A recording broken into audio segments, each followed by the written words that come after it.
আসসালামু আলাইকুম এভরিওয়ান, কেমন আছেন সবাই? আশা করি ভালো আছেন। আজকে আপনাদের মাঝে নিয়ে এলাম জলপাইয়ের আচার। প্রথমে 1 কেজি জলপাই নিয়েছি। জলপাইগুলোকে এভাবে কুচি করে কেটে নিয়েছি।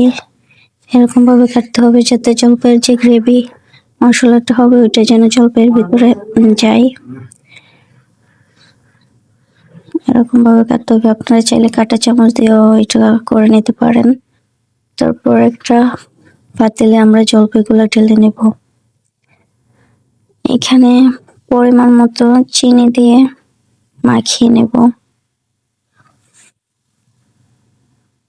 ভালোভাবে মাখানো হয়ে গেলে আমরা 1 ঘন্টার জন্য রেস্টে রেখে দেব।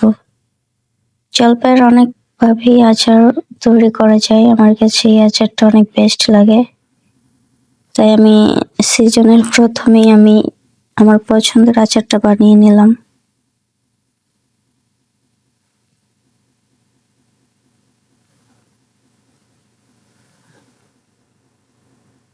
এক ঘন্টার জন্য রেস্টে রেখে দেব।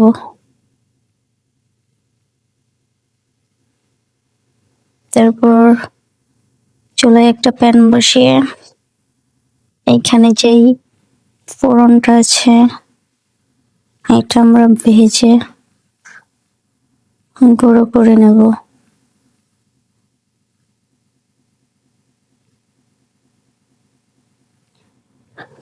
এরকম ভাবে ভাজতে হবে যেন বেশি পুড়ে না যায়। পুড়ে গেলে এটা মশলাটা তেতো হয়ে যাবে, তখন এটা আচারে দিলে একটু ভালো লাগবে না, তেতো একটা ভাব চলে আসবে। তাই চুলার আঁচটা লো হিটে দিয়ে আপনারা এটা ভেজে নেবেন।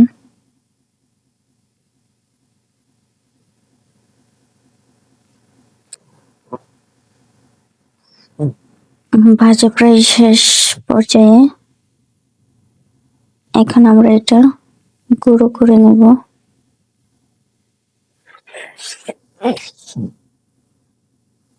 এই যে আমরা এটা এখানে গুঁড়ো করে নিয়েছি। এখন আরেকটা প্যান বসিয়ে এখানে সরিষার তেল ঢেলে দেব।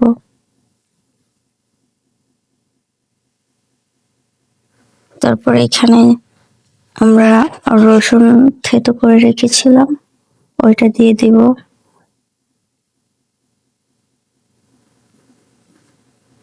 এখানে একটু নাড়াচাড়া করে দেব। এটা ব্রাউন কালার হওয়া পর্যন্ত আমরা অনবরত নাড়তে থাকবো। আচারের জন্য সরিষার তেলটাই অনেক বেস্ট, কারণ সরিষার তেল দিয়ে আচার বানালে খেতে অনেক ভালো লাগে। আপনারা চাইলে সয়াবিন তেলও দিতে পারেন, যার টেস্ট যেরকম আর কি। আমার কাছে সরিষার তেল দিয়েই ভালো লাগে খেতে। এখন জলপাই গুলা ঢেলে দেব।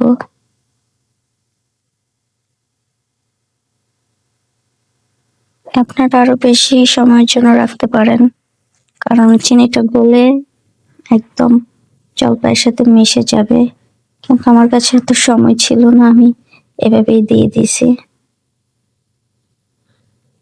এখন ভালোভাবে নেড়ে চেড়ে নেব।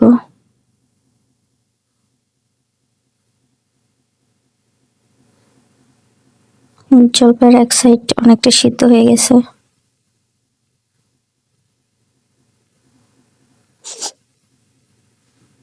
সামান্য পরিমাণ লবণ দিয়ে নিচ্ছে।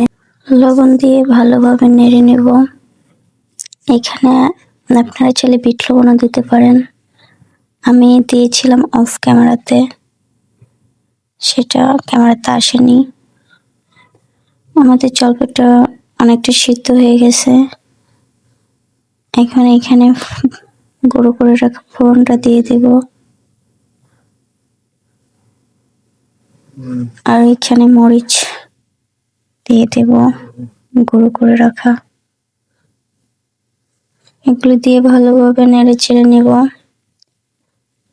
এই যে আমাদের আচারটা প্রায় হয়ে গেছে। এই যে দেখেন আচারের ফাইনাল লুক কতটা সুন্দর এসেছে কালারটা। আপনারা চাইলে এভাবে বাসায় ট্রাই করতে পারেন, অনেক মজাদার একটা আচার। ভিডিওটি যদি ভালো লেগে থাকে অবশ্যই আপনারা লাইক, ফলো এবং সাবস্ক্রাইব করে দেবেন।